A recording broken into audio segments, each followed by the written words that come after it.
और update to modify, to update, changes, घटना दुरुस्ती सांगितलं गोविंदने. Yes, you all are right. एखादी गोष्ट अमेंड करणं म्हणजे काय, त्यात बदल करणं. आणि आपण जेव्हा हे कॉन्स्टिट्यूशनच्या संदर्भात जेव्हा आपण स्टडी करतो तर आपण त्याला घटना दुरुस्ती असं म्हणतो. हिंदीमध्ये काय म्हटलं जातं त्याला? संविधान संशोधन. संशोधन. Yes, very good.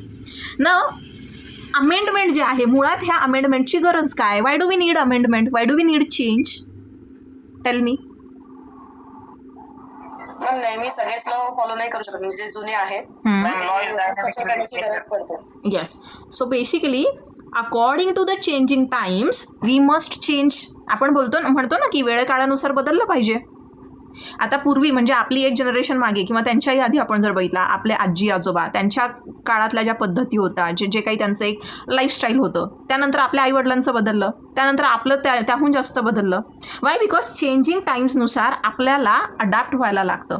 We cannot remain the same always. आणि लॉ याला काही अपवाद नाही आहे.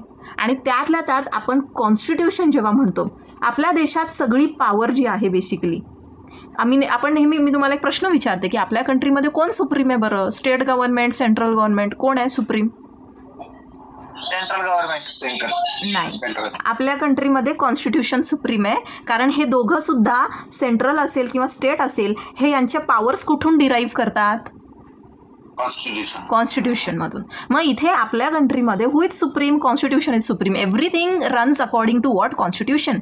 पण मग हेच कॉन्स्टिट्यूशन जर कालबाह्य झालं तर याच्यातले काही प्रोव्हिजन्स जे आहे ते येणाऱ्या काळानुसार जर त्या बदलता नाही आल्या, त्या स्टॅग्नंट अशा असल्या, तर मग आपण आपलं जे गव्हर्नन्स आहे, कारण याच्या अकॉर्डिंग हे सगळं फंक्शनिंग होतं, right?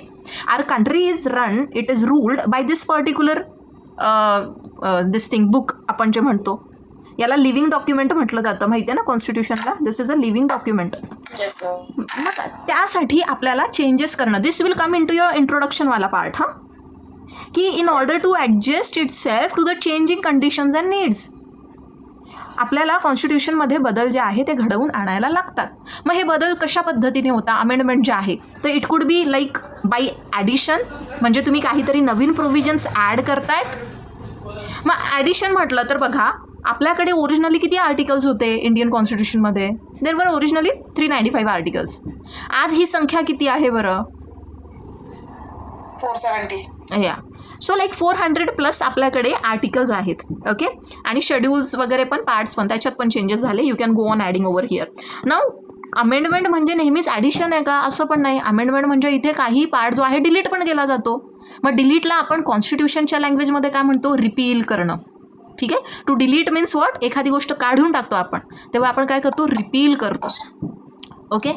And next is vary, म्हणजे मॉडिफाय करणं, काही व्हेरिएशन्स त्याच्यात आणणं. आता जर आपण ॲडिशनचा भाग बघितला तर आर्टिकल 21A कशासाठी आहे बरं? आर्टिकल 21A काय आहे? आर्टिकल 21A मध्ये right to education. Right to education. Very good. Right to education जो आहे हा फंडामेंटल राईट जो आहे आपण याच्यामध्ये आणला, ह्या कॅटेगरीमध्ये, पार्ट 3मध्ये. आधी हा नव्हता. आधी हे DPSPsमध्ये होतं की स्टेटची जबाबदारी होती की एलिमेंटरी एज्युकेशन प्रोव्हाइड करणं. पण ते जेव्हा फंडामेंटल राईटमध्ये आलं तेव्हा म्हणजे व्हॉट वी से की इम्प्लिमेंटेशन जे आहे ते जास्त इफेक्टिव्ह झालं. त्याकरता आपण फंडामेंटल राईट्समध्ये त्याला आणलं.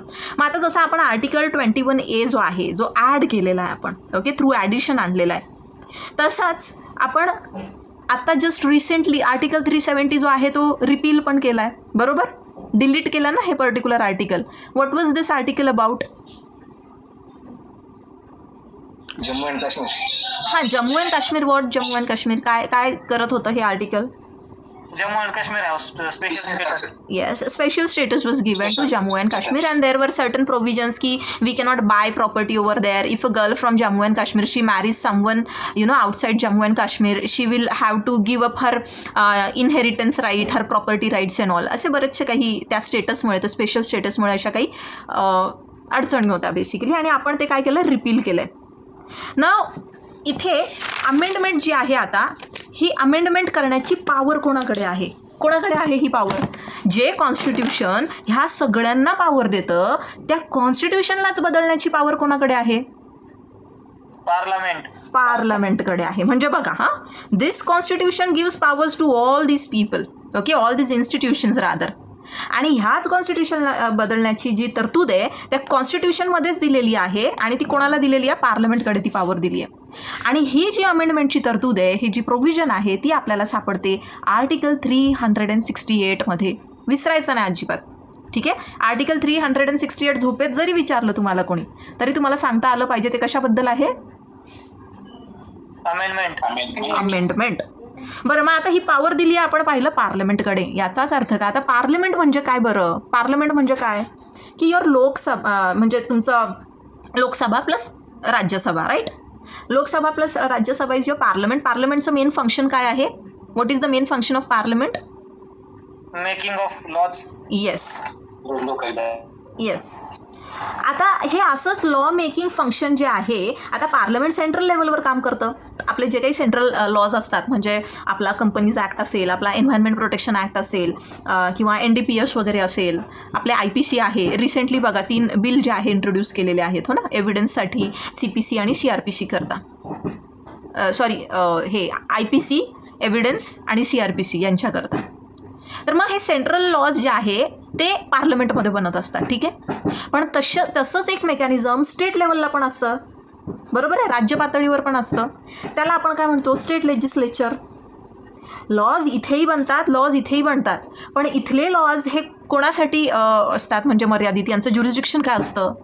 हे स्टेटसाठी असतात की प्रत्येक स्टेटसाठी? फॉर एक्झाम्पल आपण जर लँड लॉज घेतला है ना, आता लँड संदर्भात जितके पण लॉज आहे, मग तो फ्रॅगमेंटेशन कन्सॉलिडेशनचा ॲक्ट असेल किंवा मग तो इतर कुठला कायदा असेल, तर तो प्रत्येक स्टेटचा जो आहे वेगवेगळा असतो depending upon its like history, it's geographical conditions, climatic conditions and all. तर ही जी पॉवर आहे, आता लॉ मेकिंग फंक्शन दोन्हीकडे होत आहे, पण अमेंडमेंटची पॉवर एक्सक्लुझिव्हली पार्लमेंटकडे दिलेली आहे. ठीक आहे, स्टेट जे आहे स्वतःहून असं अमेंडमेंटसाठी बिल इंट्रोड्यूस करू शकत नाही. स्टेटकडे आहे, एक स्टेटचा रोल आहे इथे स्टेट लेजिस्लेचरचा, पण तो कधी ते आपण पुढे बघू. बट एक्सक्लुझिव्हली पॉवर दिली आहे का स्टेटकडे, स्टेट लेजिस्लेचरकडे? नाही. कारण असं झालं तर बघा किती स्टेट्स आहे आपल्याकडे? What are the number of states and union territories that we have? 28 आहे का 29 आहे? Come on guys. 29 आहे मॅडम. मी विचारतीये, तुम्ही मला परत विचारताय. कोण होतं हे? माधुरी मॅम होत्या का? हो मॅडम. तुम्ही प्रश्नाला प्रश्नानेच उत्तर देता हो ना, म्हणजे रिस्कमध्ये नाही अजिबात. Okay, you guys gonna tell me tomorrow. अगदी नावं सांगायचे सगळे. आता हे तर आपलं बेसिक म्हणजे आय गेस 6वी-7वीचं जॉग्राफी झालं. आणि युनियन टेरिटरीज किती आहे? 7. बापरे, किती डायव्हर्सिटी तुमच्या आन्सर्समध्ये. Tomorrow I want answer on this particular topic आणि सगळ्या युनियन टेरिटरीजची नावं मला सांगायची आहे. ठीक आहे, गॉट इट ऑर नॉट? आणि हेही सांगायचं कोणत्या स्टेटमध्ये विधानसभा आणि विधान परिषद दोन्ही आहेत तेही सांगायचं मला. ठीक, चलते है आगे बढ़ते है. आता अमेंडमेंटचा पॉवर एक्सक्लुझिव्हली दिला आहे पार्लमेंटकडे. मग आता अमेंडमेंट किती प्रकारचे आहे बरं, म्हणजे किती प्रकारे आपण जे आहे कॉन्स्टिट्यूशनमध्ये चेंजेस जे आहे ते घडवून आणू शकतो? तो देअर इज सिम्पल मेजॉरिटी. आता सिम्पल मेजॉरिटी तुम्हाला सगळ्यांना माहिती आहे. सिम्पल मेजॉरिटी काय असतं? Yes, exactly. So this is simple majority. Now special majority is what? 2/3 votes. Yes, इथे 2/3 votes पाहिजे. And there is this again another procedure. ही जरा जास्त अवघड आहे आणि इथे स्टेट लेजिस्लेचरचा रोल येतो. आता इथे काय म्हटलं, इथे स्पेशल मेजॉरिटी लागते. ठीक आहे, स्पेशल मेजॉरिटी तर लागतेच, म्हणजे जे मेंबर्स या ठिकाणी हाऊसमध्ये प्रेझेंट आहे त्यांचं या ठिकाणी स्पेशल मेजॉरिटी म्हणजे 2/3 वोट्स जे आहे ते लागतात. प्लस जे स्टेट लेजिस्लेचर आहे तर at least half of the state लेजिस्लेचरने रॅटिफिकेशन जे आहे केलं पाहिजे, म्हणजे दे शुड रॅटिफाय. म्हणजे त्यांचीसुद्धा तिथे रॅटिफिकेशन इज एक प्रकारचं वॉट कन्सेंट. ओके, इथे काय special majority plus ratification by at least किती? Half of the state legislature. मग हे अशा पद्धतीचं हे जे आपण बघतो की थर्ड कॅटेगरी जी आहे ही या अशा पद्धतीने कुठलं अमेंडमेंट झालं होतं तर 101st अमेंडमेंट. कुठली होती बरं 101st amendment? Very good. GST exactly. GSTचं जे आहे 101st अमेंडमेंट होतं. सो इथे अशा म्हणजे कारण की मनी बिल्स जे असतात ना, तर money bills we have to take in consideration असे की ज्याच्याने जिथे जे सेंटर आणि स्टेटचे जे काही आपण म्हणतो एक रेसिड्युरी पॉवर्स असतात किंवा त्यांचे ज्या काही पॉवर्स आहे बेसिकली त्या अफेक्ट होणार असतील. कारण की आता इथे बघा GSTच्या ह्याच्यात GSTच्या आधी आपल्याकडे काय होतं बरं? व्हॅट होता, बरोबर. आता व्हॅट इट वॉज व्हॉट म्हणजे हे अशा प्रकारचे टॅक्सेस होते की ते सेंटर आणि स्टेटकडे होता. आता GST आल्यानंतर कुठे ना कुठे स्टेटचा जो एक रेव्हेन्यू सोर्स होता तो अफेक्ट होणार. मग अशा बाबतीत जिथे स्टेटचे जे पॉवर्स आहे, स्टेटचा जो रेव्हेन्यू आहे तो अफेक्ट होणार असेल तर तेव्हा स्टेट लेजिस्लेचरचं सुद्धा जे आहे कन्सेंट त्या ठिकाणी लागते. सेंटर तिथे फक्त एकटा सेंटर जो आहे त्या अशा पद्धतीच्या अमेंडमेंट जे आहे त्या पास करू शकत नाही. हे बघूयात आपण डिटेलमध्ये. Let's move. तो बेसिक एक आयडिया आली आहे का तुम्हाला? एक स्ट्रक्चर समजलंय अमेंडमेंटमध्ये आपण काय काय बघणार आहे ते? Okay now let's understand the procedure and all की याच्याकरता प्रोसिजर काय आहे आणि अमेंडमेंट कुठल्या गोष्टींमध्ये करता येते. अमेंडमेंट अमर्याद पॉवर आहे का ही अमेंडमेंट करण्याची किंवा याच्यावर काही लिमिटेशन्स आहेत का आणि त्या असतील तर ते कशा संदर्भात? That we gonna study now see. आता हे अमेंडमेंट जे आहे अमेंडमेंट संदर्भातचं हे जे प्रोव्हिजन आहे कुठला आर्टिकल आहे याचा? 368. आर्टिकल 368. आता हे कॉन्स्टिट्यूशनच्या कुठल्या बरं पार्टमध्ये येतं? 20 पार्ट 20. लिहिताना तुम्ही असं रोमन टाका. हां, मी तुम्हाला समजण्याकरता फक्त असं 20 लिहिलं आहे. But Wien you will be writing in your exams put in Roman only, असं रोमनमध्ये टाका. तर हा आपल्याला पार्ट 20 जो आहे आपल्या कॉन्स्टिट्यूशनचा इथे आपल्याला हे प्रोव्हिजन सापडतं. मग इथे काय सांगितलेलं आहे ह्या पार्टमध्ये? ही पॉवर जी आहे ही कोणाला दिली आहे बरं? पार्लमेंट. तो पार्लमेंट जे आहे in exercise of its constituent power म्हणजे जी पॉवर कॉन्स्टिट्यूशनने स्वतः दिली आहे त्याला, तर इन एक्सरसाइज ऑफ व्हॉट्स त्याच्या कॉन्स्टिट्युएंट पॉवरला एक्सरसाइज करत पार्लमेंट काय करू शकतो या ठिकाणी? अमेंडमेंट जी आहे ती करू शकतो. आता अमेंडमेंट तुम्हाला माहिती आहे, अमेंडमेंट म्हणजे ते ॲडिंग असेल, ते रिपीलिंग असेल. आता रिपीलच्या संदर्भात बघा ते 3 कृषी कायदे आणले होते, आठवतं? काय करावं लागलं त्यांना त्या कायद्यांना? ते रिपील केले, हा ना, ते रिपील करण्यात आले. ओके. सो इथे पार्लमेंट त्याची कॉन्स्टिट्युएंट पॉवर जी आहे ती एक्सरसाइज करत या ठिकाणी एकतर ॲड करू शकतो, एकतर रिपील करू शकतो किंवा काही गोष्टींना त्या ठिकाणी मॉडिफाय म्हणजे काय? Basically variation. ठीक आहे, त्यात व्हेरिएशन जे आहे ते आणू शकतो. पण मग ही जी पॉवर आहे ही पार्लमेंटची ही असली जी पॉवर आहे ही अमर्याद आहे का? अमर्याद म्हणजेच काय? ॲब्सोल्यूट आहे का? Is this power absolute? आपल्या कॉन्स्टिट्यूशनने कुठल्याच ॲब्सोल्यूट पॉवर्स दिलेला नाही आहेत आपल्याला, हो ना. प्रत्येक पॉवरवरती काही ना काही लिमिटेशन जे आहे ते घातलेलं आहे. Because absolute power leads to absolute corruption. बरोबर आहे ना. जिथे ॲब्सोल्यूट पॉवर असते तिथे काय होतं? ॲब्सोल्यूट करप्शन होतं. हे बघा काय एक म्हण आहे की पॉवर जी आहे पॉवर लीड्स टू करप्शन. तुमच्याकडे सत्ता आली ना की तुम्ही भ्रष्ट होतात आणि जर तुमच्याकडे ॲब्सोल्यूट पॉवर म्हणजे अमर्याद प्रकारात तुमच्याकडे सत्ता आली तर तुमचं करप्शन पण कसं होणार आहे? ॲब्सोल्यूट. आणि आपल्या कॉन्स्टिट्यूशनच्या फ्रेमर्सला करप्शन हे अपेक्षित होतं का? No ma'am, obviously not. म्हणून याच्यावरती काही लिमिटेशन्स सुद्धा आहेत. परंतु हे लिमिटेशन्स नेमके काय कसे याच्यासाठी ना आपल्याला खूप सारे म्हणजे ज्युडिशियल प्रेसिडेंट्स आपण म्हणू शकतो, खूप साऱ्या अशा केसेस झाल्या, काही गोष्टी घडल्या आणि तेव्हा ते इंटरप्रिटेशनमधून आपल्याला त्या म्हणजे इंटरप्रेट करावं लागलं ज्युडिशरीला की नेमकी ही जी पॉवर आहे पार्लमेंटची ही कशा स्वरूपाची आहे, म्हणजे हे कुठे कुठे अमेंडमेंट करू शकतात आणि कुठे कुठे नाही करू शकत. आणि त्यासाठी आपल्याकडे एक लँडमार्क जजमेंट आहे. कुठलं बरं जजमेंट आहे ते? केशवानंद भारती. येस, केशवानंद भारती. कुठल्याच लॉ स्टुडंटने अख्ख्या आयुष्यात ही केस विसरायची नाही. Keshavananda Bharati versus what? State of Kerala. Yes, state of Kerala. आणि कधीची आहे बरं ही केस?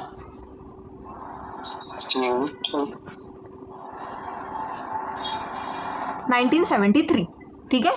हे खूप लँडमार्क जजमेंट आहे. ह्या जजमेंटने असं म्हणा की तुमचे आमचे सगळ्यांचे जे मूलभूत अधिकार आहेत ना, आपले फंडामेंटल राईट्स, यांच्यावरती गदा येण्यापासून आपल्याला सेफ केलेलं आहे बेसिकली. आपण ते सगळं बघूयात पुढे. आता याचा संदर्भ तुम्हाला डॉक्ट्रिन ऑफ बेसिक स्ट्रक्चर जे आहे हे जर परीक्षेत विचारलं तर तुम्हाला हे त्या ठिकाणी मेन्शन करायचं आहे. हां, आणखीन एक आता सपोज तुम्हाला परीक्षेमध्ये डॉक्ट्रिन ऑफ बेसिक स्ट्रक्चर जे आहे ते फक्त शॉर्ट नोट करता विचारलं तर फक्त तेवढी डॉक्ट्रिन लिहून यायची. जर 10 मार्कांसाठी विचारलं तर तुम्हाला त्या ठिकाणी अमेंडमेंट जे आहे ते पण टाकायला लागेल की आपल्या कॉन्स्टिट्यूशनच्या अमेंडमेंटसाठी असे प्रोव्हिजन्स आहे वगैरे वगैरे. आपण अमेंडमेंट कुठे कुठे होऊ शकते कुठे नाही याच्यावर थोडंसं जरासं म्हणजे जे काही हिस्ट्रीमध्ये झालं त्या केसेस टाकायच्या आणि त्यानंतर मग बेसिक स्ट्रक्चर डॉक्ट्रिनवर यायचं म्हणजे केशवानंद भारतीच्या केसवरती. ठीक आहे.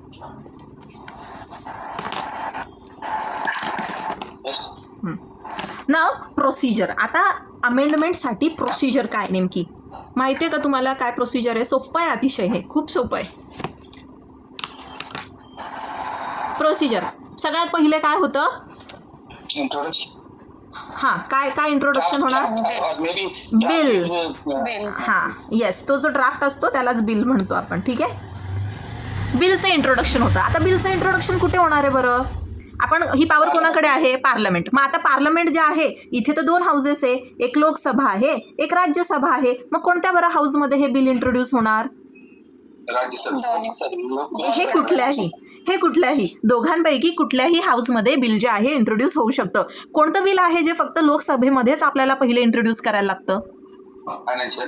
मनी बिल. नाही, फायनान्शियल बिल आणि मनी बिल दोघांमध्ये फरक आहे. तर जे मनी बिल असतं ना, हां जे मनी बिल आहे ते compulsory you have to introduce in Lok Sabha only. ठीक. आता इथे बिल इंट्रोडक्शन होतं मग ते ईदर हाऊस. ठीक आहे. ईदर हाऊस म्हटलेलं आहे म्हणजे काय की दोघांपैकी कुठल्याही हाऊसमध्ये त्या ठिकाणी इंट्रोड्यूस होणार. इथे स्टेट लेजिस्लेचर म्हटलं आहे का? अजिबात नाही. पॉवर कोणाकडे आहे? पार्लमेंटकडे. मग आता हे बिल जे आहे हे कोण इंट्रोड्यूस करणार बरं? हू शॅल इंट्रोड्यूस दिस बिल? तर कोणी पण मिनिस्टर. ठीक आहे. कोणी पण मिनिस्टर किंवा इवन प्रायव्हेट मेंबर जो आहे तो सुद्धा त्या ठिकाणी बिल जे आहे इंट्रोड्यूस करू शकतो. इथे कुठलीही परमिशन जी आहे, नो परमिशन किंवा नो प्रायर परमिशन आपण ज्याला म्हणतो, no prior permission of president is required.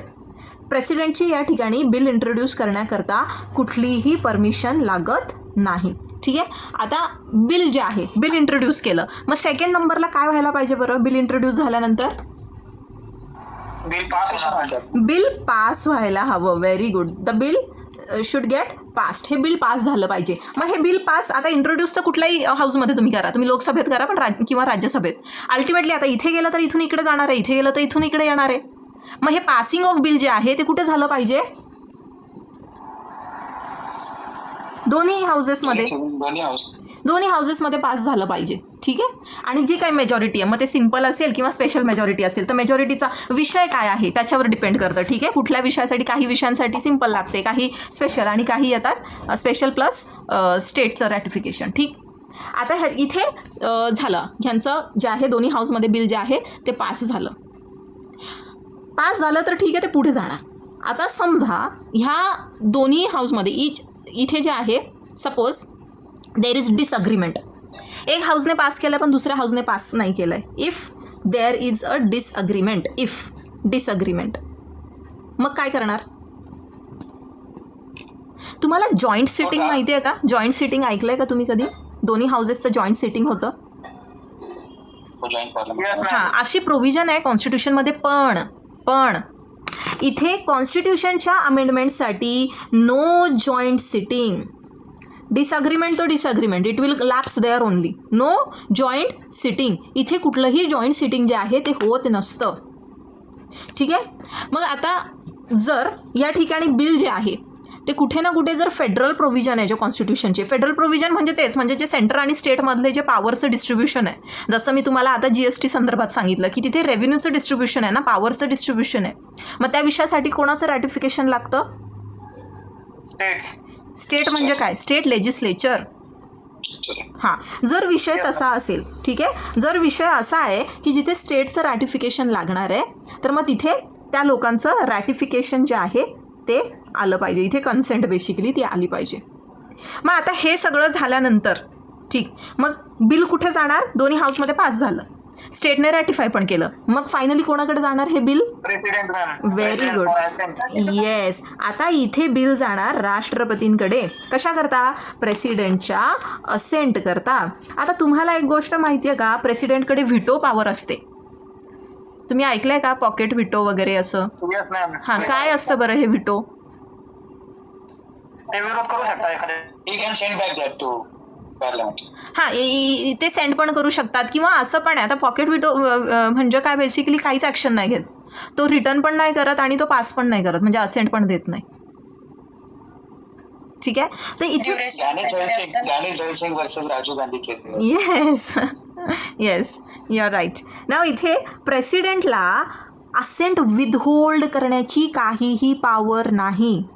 जेव्हा कॉन्स्टिट्यूशनच्या अमेंडमेंटसाठी एखादं बिल दोन्ही हाऊसमध्ये पास होतं आणि ते बिल जर अशा स्वरूपाचं असेल की जिथे 50% स्टेट लेजिस्लेचरचं सुद्धा रॅटिफिकेशन पाहिजे आणि ह्या सगळ्या प्रिलिमिनरीज ज्या आहे त्या फुलफिल झालेल्या असतील, तर प्रेसिडेंटकडे फक्त एकच त्या ठिकाणी काम उरतं, ते म्हणजे असेंट देणं. प्रेसिडेंटकडे इथे दुसरा ऑप्शनच नाही की तो त्याची विटो पॉवर एक्सरसाइज करेल. म्हणजे प्रेसिडेंट ते बिल जे आहे ते विथहोल्ड करू शकत नाही. आले लक्षात? Yes ma'am. आता प्रेसिडेंटची असेंट मिळाल्यानंतर काय बरं मग? Go to legal department for law. अरे सर, हा लॉच तयार झाला ना आता. This was what law. आता हे जे बिल आहे, ह्या बिलला म्हणजे ज्या क्षणाला प्रेसिडेंटने असेंट दिलं त्या क्षणाला बिलाचा झाला ॲक्ट. बिल काय होतं त्या ठिकाणी? मग ॲक्ट म्हणून त्या ठिकाणी नावारूपाला येतो. तो दिस बिकम्स अन ॲक्ट. म्हणजे कॉन्स्टिट्यूशनच्या संदर्भात काय, कॉन्स्टिट्यूशनल अमेंडमेंट ॲक्ट. तुम्ही जर पुस्तकं वाचली असतील तर तुम्हाला लक्षात येईल, असं नुसतं अमेंडमेंट लिहिलेलं नसतं. कॉन्स्टिट्यूशनल अमेंडमेंट ॲक्ट ऑफ 1942 असं म्हटलं जातं, बरोबर? 1942 म्हणते यार मी, पण 42 कसं काय म्हणते? 51 पहिली घटना दुरुस्ती. 42मध्ये कॉन्स्टिट्यूशनच नव्हतं. आलं आहे का लक्षात? हां. सो इथे आपलं अमेंडमेंट जी आहे ती झाली. म्हणजे अगदी बिलच्या इंट्रोडक्शनपासून तर ते ॲक्ट पास होईपर्यंत आपण सगळं काही जे आहे म्हणजे पूर्ण प्रोसिजर जी आहे ती बघितली. लिहिता येईल सगळ्यांना? मग आता याच्यानंतर तुम्ही टाईप्स याचे टाकणार. ठीक आहे, प्रोसिजर बघितली, टाईप्स. आता टाईप्स ऑलरेडी मी तुम्हाला सुरुवातीला सांगितलेलं आहे. कोणकोणत्या टाईप्स आहे बरं? Special majority, simple majority, special majority with ratification of states. हां, तो टाईप्स बेसिकली किती आहे? 3. सिंपल, स्पेशल आणि स्पेशल प्लस व्हॉट? स्टेट लेजिस्लेचरचं 50% त्या ठिकाणी रॅटिफिकेशन पाहिजे. ठीक. आता सिंपल मेजॉरिटी जे आहे, तर सिंपल मेजॉरिटीने आपण कुठल्या अमेंडमेंट घडवून आणू शकतो? कोणते असे टॉपिक्स आहेत की जे सिंपल अमेंडमेंट थ्रू होऊ शकतात?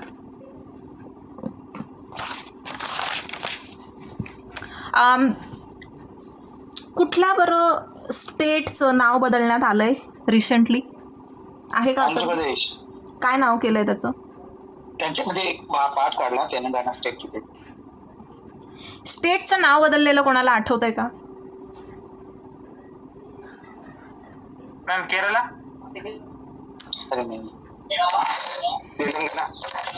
तेलंगणा, नागालँड. ओके, ठीक आहे. हे बघा, आता एखादं एक्झिस्टिंग स्टेट असतं ना, suppose there is some existing state. उद्या मला सांगायचं आहे तुम्ही हे पण. एक्झिस्टिंग स्टेटचं जर वेगळं नाव आपल्याला काय करायचं असेल, ठीक आहे, तर त्या स्टेटचं नाव बदलण्याची जी प्रक्रिया आहे ती सिंपल अमेंडमेंट थ्रू होते. याचं जर नाव चेंज करायचं आहे, याचं नावात चेंज करायचं आहे, change in the name of that particular existing state, तर ते सिंपल अमेंडमेंटने होतं. जर न्यू स्टेट आपल्याला इस्टॅब्लिश करायचं आहे, न्यू स्टेटचं काय आहे? इस्टॅब्लिशमेंट. नवीन एखादं राज्य त्या ठिकाणी बनवायचं आहे. जसं की आपला हे होतं बघा, झारखंड कशात होता बरं आधी? येस. तर तो त्याच्यातनं वेगळा झाला, म्हणजे काय, नवीन स्टेट इस्टॅब्लिश झाला. तर ते कशा पद्धतीने झालेलं? Simple amendment through. ठीक आहे. त्यानंतर सपोज जे पार्लमेंट आता रिसेंटली एक केलं बघा, ज्या वेळेला मणिपूरचं सगळं हे प्रकरण चालू होतं, तर तेव्हा MPs जे आहे, हे MPsच्या सॅलरीजमध्ये काहीतरी त्यांनी वाढ करून घेतली, आठवतं आहे? एक बिल पास केलं त्यांनी. हां, त्यांनी बिल पास केलं यांच्या सॅलरीज आणि अलाउन्सेस जे आहे हे वाढवण्याकरता. तर हे सॅलरीज आणि अलाउन्सेस जे आहे कोणाचे? MPs, म्हणजे आपले जे मेंबर ऑफ पार्लमेंट्स आहे. तर हे सुद्धा काय, सिंपल अमेंडमेंट थ्रू होतं. ह्या अशा कामांसाठी कधी आडफाटा येत नाही, तुम्ही कधी पण बघा. खूप इझिली ही बिलं पास होतात. ठीक आहे. तर हे असले सगळे विषय आहेत बेसिकली.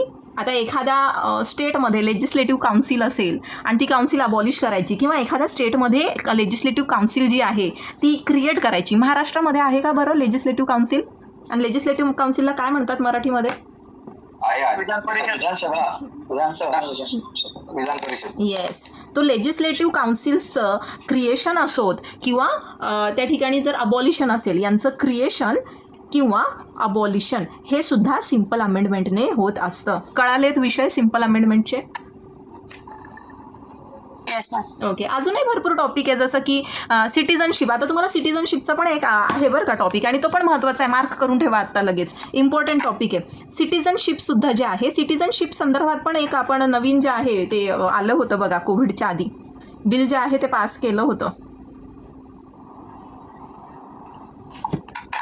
आठवतंय का कोणाला? त्याच्यावरनं भरपूर प्रोटेस्ट झालेला.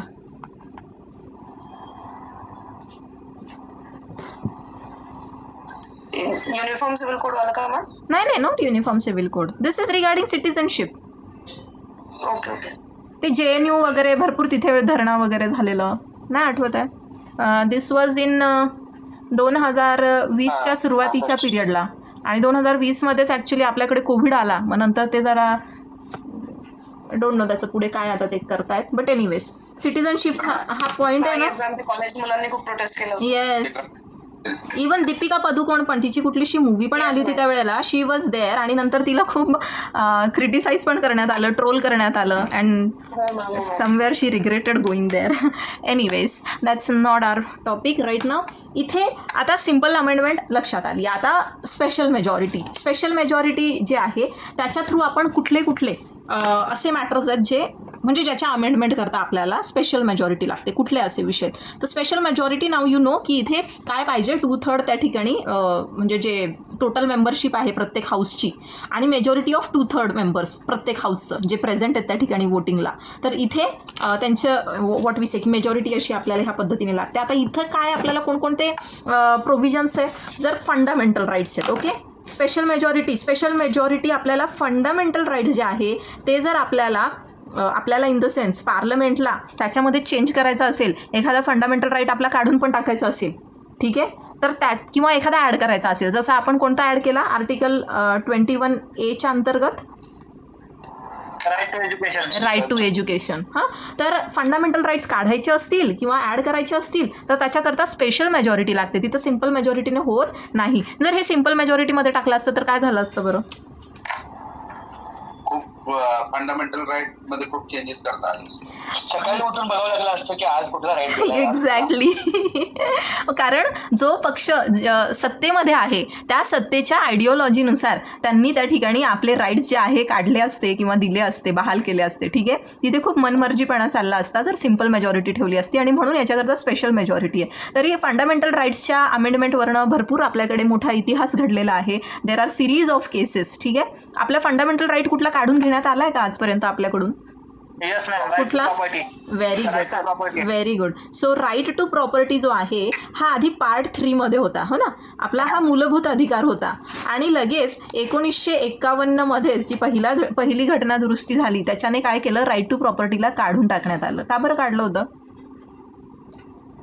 मॅम? ते प्रोग्रेससाठी ना, इफेक्ट करत होते देशाच्या प्रोग्रेससाठी. हां, कुठली प्रोग्रेस? सुटायचं ह्याच्यात जायचं सुप्रीम कोर्टात. पण दुसरा व्यू आहे की म्हणजे प्रॉपर्टी सगळी एकाच ठिकाणी येऊ नये, सगळ्यांना इक्वली मिळावी, डिस्ट्रीब्यूट व्हावी म्हणून. Yes, your right. आता बघा, ज्या वेळेला आपल्याला स्वातंत्र्य मिळालं, ठीक आहे, त्यावेळेला देशाची जी स्थिती होती कशी होती की खूप थोड्या लोकांमुळे देशातले सगळ्यात जास्त रिसोर्सेस म्हणजे जे संसाधनं आपण म्हणतो ते कॉन्सन्ट्रेटेड होते आणि आपल्याला अग्रेरियन रिफॉर्म्स जे आहे ते इंट्रोड्यूस करायचे होते की जो शेतीहीन आहे, भूमिहीन आहे, त्याला थोडीफार जागा मिळावी, ज्याच्याकडे हजारो एकर आहे त्याच्याकडनं घ्यावी आणि यांना देण्यात यावी. सो दॅट, कारण की आपलं कॉन्स्टिट्यूशन कशावर फोर्स करतं? इक्वॉलिटी, बरोबर. मग इक्वॉलिटी अशी असेल का की मोजक्याच लोकांकडे देशातली म्हणजे अधिकतांश जी प्रॉपर्टी आहे, संपत्ती आहे, तशाने इक्वॉलिटीचं प्रिन्सिपल आपण इम्प्लिमेंट करू शकलो असतो का? नाही. मग याच्याकरता स्टेटने काय केलं, आपला राईट टू प्रॉपर्टी तो काढून घेतला फंडामेंटल राईटमधून, कारण की तो फंडामेंटल राईट होता, म्हणजे तो आपल्यापासून कोणी हिरावून नाही घेऊ शकत. मग त्याला फंडामेंटलमधून काढून तो स्टॅच्युटरी राईट केला आहे. ठीक आहे, तो आता आपला कॉन्स्टिट्युशनल राईट आहे, तो आपला फंडामेंटल राईट, तो स्टॅच्युटरी राईट आहे, आपला फंडामेंटल राईट नाही आहे. मग सरकारने काय केलं, आता बघा, म्हणजे जसं की समृद्धी महामार्ग वगैरे जे आहे, हे असले प्रोजेक्ट्स असतात, ह्याला शेतकऱ्यांची जमीन वगैरे जी घेतली जाते किंवा इतरही काही प्रोजेक्ट्स असतील की जिथे गव्हर्नमेंटला प्रोग्रेससाठी, डेव्हलपमेंटसाठी जागा त्या ठिकाणी हस्तांतरित करायची असते. मग अशा वेळेला फंडामेंटल राईट असल्यामुळे अडचण येत होती आणि याच्याकरता ते काढून टाकण्यात आलेलं आहे. ठीक आहे, मग आता इथे स्पेशल मेजॉरिटी आपण बघत होतो की फंडामेंटल राईट्स जे आहेत ते काढायचे असतील, टाकायचे असतील, त्यात काही बदल करायचा असेल तर आपल्याला स्पेशल मेजॉरिटी लागते. नेक्स्ट इज व्हॉट, नेक्स्ट आहे DPSPs. DPSPs म्हणजे काय बरं? Directive principles of state policy. Principles of state yes, policy. Directive principles of state policies. हे कुठून कुठपर्यंत आहे? 35 to 36 to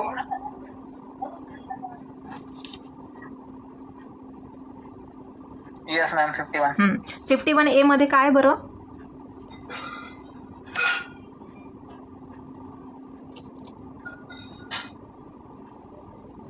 काय आहे? Fundamental duties. हां, येस, इथे फंडामेंटल ड्युटीज आहे.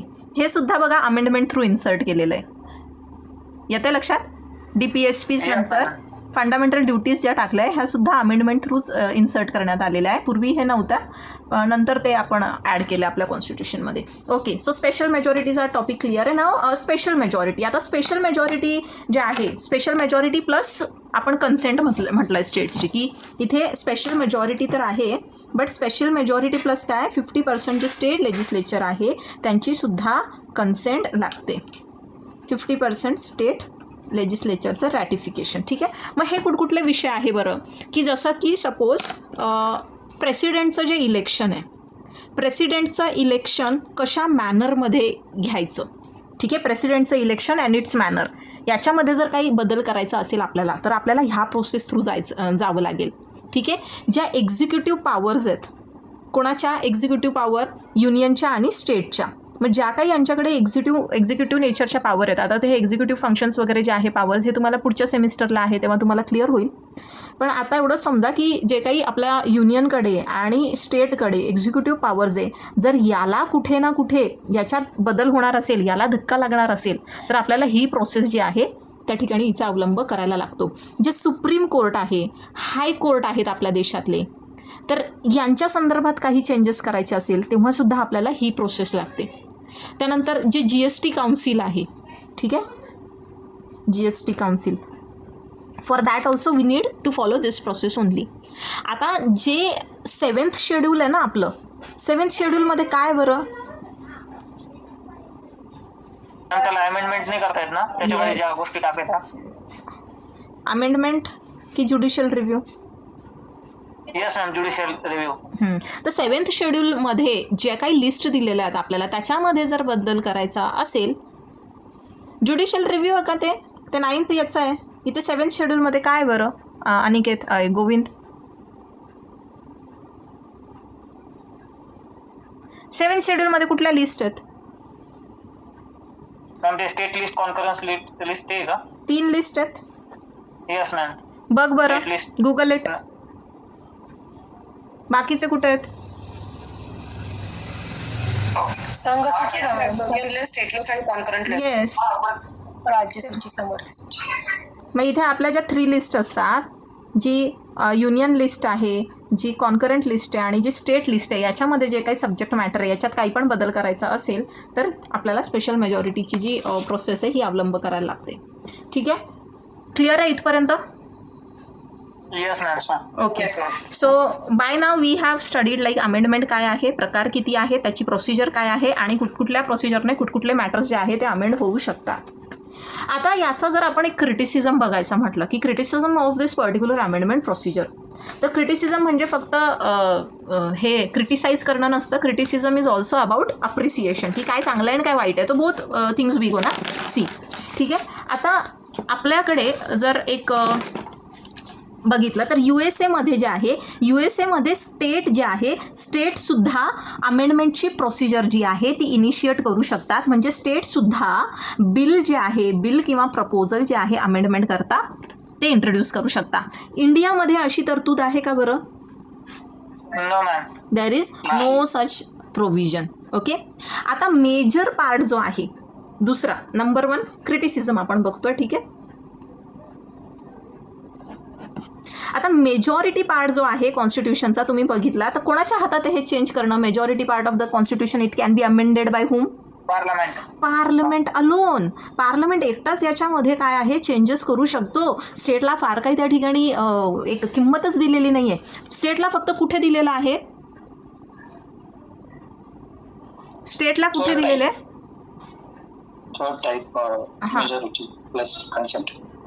येस. कोणाची कन्सेंट सर? State legislature. हां. मग आता जॉईंट सिटिंग, आता आपण बघितलं की जर इतर काही बिल्स असले ना तर त्याच्यावरती डिसअग्रीमेंट असलं तर जॉईंट सिटिंग होत असतं.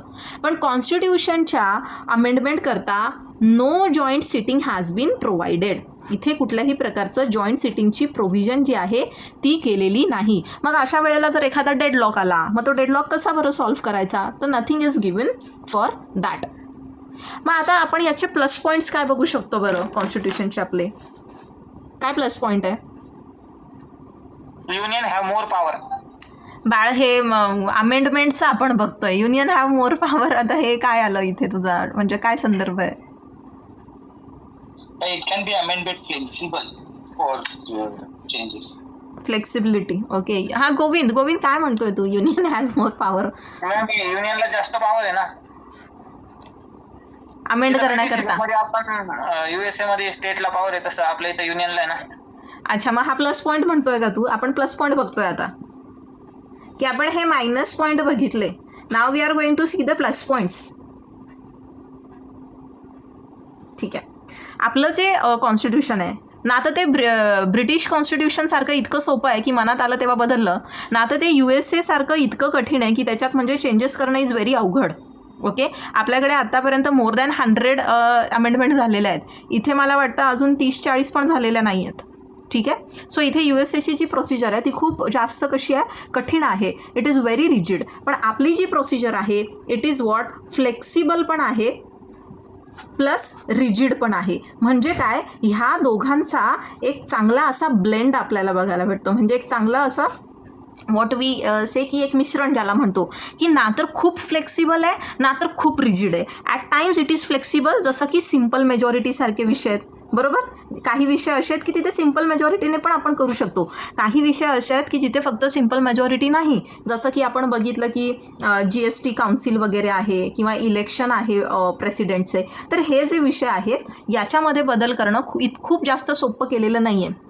तो याच्याने काय होतं की जे रुलिंग पार्टीज आहे ruling parties can not change the constitution according to their whims. सगळ्यात मोठा याचा बेनिफिट काय की ज्या रुलिंग पार्टीज असतात रुलिंग पार्टीज या ठिकाणी त्यांच्या मर्जीने अकॉर्डिंग टू विम्स म्हणजे काय? स्वतःची मनमर्जी आपण ज्याला म्हणतो. ठीक आहे. ते cannot change according to their whims. येत आहे लक्षात? Are you getting it guys? Yes ma'am. म्हणजे हा काय आहे? It strikes a perfect balance. काय strikes a good balance between what? Between flexibility and yes between flexibility and rigidity. मग हे असं कोणी म्हटलं आहे? This has been said by KC Wheare. Okay. Flexibility and rigidity हे असं KC वेअर जे आहेत यांनी म्हटलेलं आहे. ठीक आहे. आता आपण बघूयात basic structure. Emergence of basic structure doctrine. करूयात ना कंटिन्यू? आहे ना कपॅसिटी? Yes ma'am.